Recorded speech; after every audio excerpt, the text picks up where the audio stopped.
like me looks at this and thinks that's so beautiful, then I try to replicate it at home and it looks like my 5-year-old's done a collage. Okay. How do you make them work together? How do you know what's going to work? Okay, there's generally got to be some relationship between the images. So if you look at these images, for example, the relationship is obviously the colour. So we've used loads of different pictures that don't necessarily, as a subject, relate to each other. But we've got the beautiful aqua of the sea, then we've got the jag that's a very similar colour. And then we've got the botanical print that is also a similar colour, and we're still picking up. So if you look at each piece of art, but then we also want to keep it interesting. So by using an oak frame, a black frame and a white frame, those frames reference something else somewhere else in this space. And then you'll also see that the colour, and those art pieces are chosen mainly because they reference the tan leather in the room. I understand. So you've got the aqua running through them that keeps them together, and then the tan is referencing to the... And then the black, the oak and the white references something else somewhere else within the space.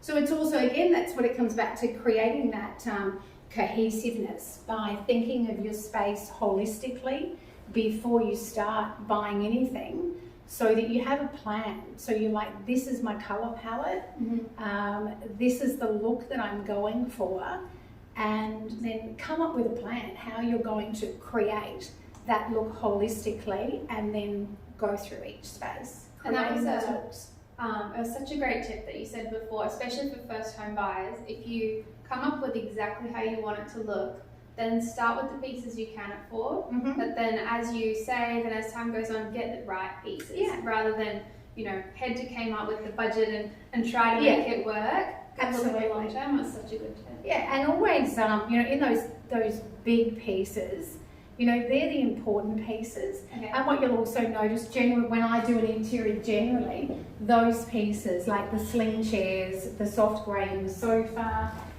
the black in the dining chairs, and the table being a neutral as well, they're pieces that you can do anything with them. Yeah, so we can take these cushions off this sofa and we'll take those cushions off the sling chairs and we can come up with a completely different look. Yeah, right. Just it'll stay cohesive. It'll stay cohesive because you've got those key pieces. They all work together now, and by just changing, somebody might not like blue or whatever. You could put green, you can put just all copper, you can put white. There's no colour that will not go with these major pieces.